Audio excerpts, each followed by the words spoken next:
And rolling. Part All right. 2. You have to move that dog because she'll bite me if I move her. This one? Yeah. That's Nikki, and she has She's a little bit. she's got a temper. Yeah. All right. So I felt like I talked too much in the first video. I do a radio show, by the way, for the last like 35 years, and Michelle has owned. Michelle has not. She's Rex in the morning on C101. Here's Five Finger Death Punch and Inside Out. And C101 rocks. You know, you can listen on the iHeartRadio app, and you can get the app on your smart TV. She has owned her own yoga studio for years and years, and now she owns several yoga schools. So. Yeah, teach yoga teachers to teach. And let me tell you, it's really terrible watching her walk around in yoga clothes. Yeah, oh gosh, poor you. Yeah. Well, where do we go from here? Okay, so a lot of people say you're living the dream. You are in your RV. Everybody wants to do that. We talked briefly in the last video about selling everything, giving everything away. We had a couple of garage sales sort of in preparation on the way to selling our home. Michelle had been in that house a very long time, and so all of the attics were full of all kinds of 25 things. years and 3 kids, and So you have a lot of their stuff also, and it was mind-numbing trying to get all of those things out of the attic, sorted through. And then, of course, there's things that you want to take to the kids because, hey, let them throw it away. I can't throw it away. It's amazing that the things that they could throw away, and I've been saving for years. Yeah. But yeah, it felt good to get that all out. So we got all that stuff out of the way, and we had a conversation with the buyer through text message through our realtors while we were visiting her son in Georgetown, Texas. So we had a couple of cocktails and things were kind of loose. And so we're having this conversation back and forth between realtors. We negotiated a price, and the price was great. And then I kind of off the cuff text, well, for this much money, they can have everything in our house. And then there was a pause, and then they came back and said, does this include all of the TVs, all of the furniture, dishes, pots, pans, coffee maker, microwave, washer, dryer, refrigerator, so on and so forth? And at that point I looked at Michelle and I said, you're so tired already. at that point I remember looking at you and I said, do you really want to sell everything and our house? Yeah. And I said, yes, Yeah. I do. And she said yes. Yes. And everything. so I said, for this much money, you can have the house and everything in it besides my sculptures I sculpt, and artwork that was up and down one of the hallways that's important to us, but everything else fair game. You can have it. Sound bars and all that, all those little things that you don't think about that you might want to take with you. We pretty much sold over text message that night. Yeah. It was it was good. I mean, we were lucky actually to sell everything, because looking back now after trying to move out of the house. Well, obviously you don't want to move all of it. Yeah. Oh my gosh. We couldn't have done it in the time frame. This home that we sold was the buyer's second home. So if we would have taken everything with us, they would have had to do this massive amount of shopping. They live out of state. Yeah. And instead they just kind of moved in turnkey, and now they have our house and their other home. Yeah.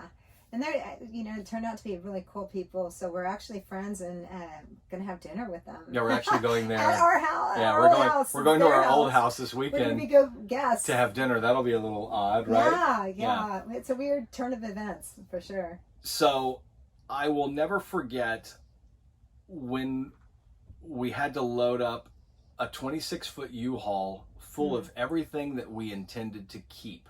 I build things all the time, so I had a ton of tools. She had a ton of yoga supplies. You can just imagine all the things that are actually your personal belongings, and it filled a 26-foot U-Haul. So we ended up renting a storage space in Georgetown, Texas. We picked up the U-Haul, loaded it after I got off the air, drove all the way to Georgetown, unloaded it, got back in the U-Haul, drove back to Corpus Christi, and then I was back on the air 2 hours later. We did not miss a beat. And that was no sleep for that week, because once we found out we were really moving, and we had a closing date, but what happens is you're waiting on the appraisal, and the appraisal can just cancel everything. So we kept asking our real estate agent, are we supposed to be packing? And she said, I would lightly pack for now, and don't pack anything that's going to drive you crazy trying to put things back just in case it doesn't happen.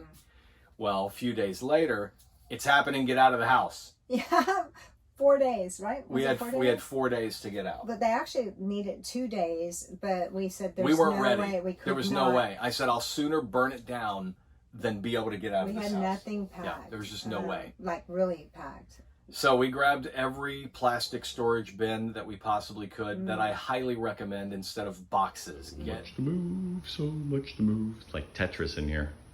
So much to move, so much more to move. So much more to move. Lots of stuff. My goodness. Help me. Yeah. So the day finally came for us to be out of the house, and we had gone to Goodwill enough times to where they did not want us anymore. Like there's another Goodwill down the street. So everything that we couldn't sell, and we sold a lot of stuff on Craigslist and on Facebook, things that didn't sell, sadly, were either donated or went to Family the landfill. Heirlooms, China. I mean, just. Well, don't see. We did. We didn't like. We wanted to. No, we at took the it dump. No, not to the dump. I took it to Goodwill. Here, take No, I took it to Goodwill. Like everything I could. Grandma's brooch. No, into the dump. I kept going to Goodwill, but we felt like putting it in the dump. They were tired of seeing us at Goodwill. Yeah. It became one of these things where I would pull up to Goodwill and look around, and then I would unload and just run out of there, man. I didn't want to be caught at Goodwill again. I know. But one of the interesting things is it made us go through like all of our clothing. They say you only wear like what 10-12% of your actual. That's all I'm wardrobe. wearing since we've moved out. Like literally, even Yeah. though I took all our stuff in storage, Yeah. I don't have it.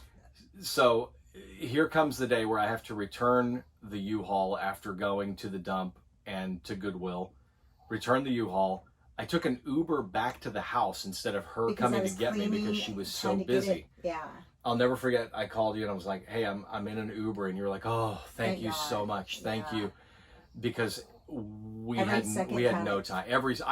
In my pajamas, I would get off the air and I would start moving things, and I would forget that I needed to change into other clothing, and then I would find myself at 3:00 in the afternoon, and I'm running in my pajamas from the house to the garage, literally running because we had so many things that we had to take care of before we could get out. So here comes the day that it's time for us to get out. We load up everything into our 34-foot RV with no idea where we're staying, not because we're unprepared, but the fact that we had no time to book anything. It was that close. Yeah. And I turned my back on Michelle for like 8.2 seconds. And when I opened up the door of the RV, it's true. It looked like someone had taken a grocery store as much as I could, and shaken it. And we left. There was so much at stuff that in place. here. It was just, I couldn't even walk in here. The dogs were all in kennels. She was in her car. My car went to storage. And we drove from our home. Michelle crying in the car behind me. Okay, he's driving off, and I'm leaving too. Bye, house. I love you. Later. We drive to the mall and get out of the car and look at each. She gets out of the car. I get out of the RV, and we look at each other like, "What do we do now? Where are we going? We have no home. Yeah. Where are we staying?" And the realization that it was like winter Texans were already starting to come here. So, we hadn't even thought about that to go find a place to stay wasn't going to be easy. So we got lucky, got online, found a KOA here in Corpus Christi that turned out to be wonderful. And we booked like our first week at the KOA. And that gave us a week to really sort things out and sort through things and really get rid of more things that we probably should have, things that Michelle threw in the RV. Just couldn't think straight, we yeah. were so tired. And oh wow, heading to a KOA. We were just in a little parking lot here, and we just didn't even know where to go when we first left the house. So there goes Rexy with the dogs in the window. I think we had 8 hours sleep over For the a- course of like 4 or 5 days. It was tough. It was the toughest thing, honestly. But the cool thing is the people that bought the house were super cool about it. They just told us if we wanted to leave it, that they would take care of it. So, you know, we ended up I didn't even get to the pots and pans. I mean, like, Oh, yeah. really could not, Yeah. did not have enough time. We were actually 2 hours late in getting out of the house. And, you know, I say that they're very cool and they were very forgiving, but they were here from out of state. And because of all the delays in closing, they were about to head back home. Yeah, they were about to. And so they didn't even get, you know, Yeah. they were here to close on the house and get in it for a couple of days, and they didn't even have any time to be in the house. to actually enjoy it. So It was, so we really wanted to get out for them so that they could, you know, check out the new house. And but everybody was really nice about it, but still was like extremely stressful. It would have been horrible had they not been cool like that, though. it was We couldn't have got everything out. the most stressful and frightening thing that I think either of us have ever been through in our lives. What do we? And this brings us to part 3 Oh, coming up. see, I can't wait to talk about it.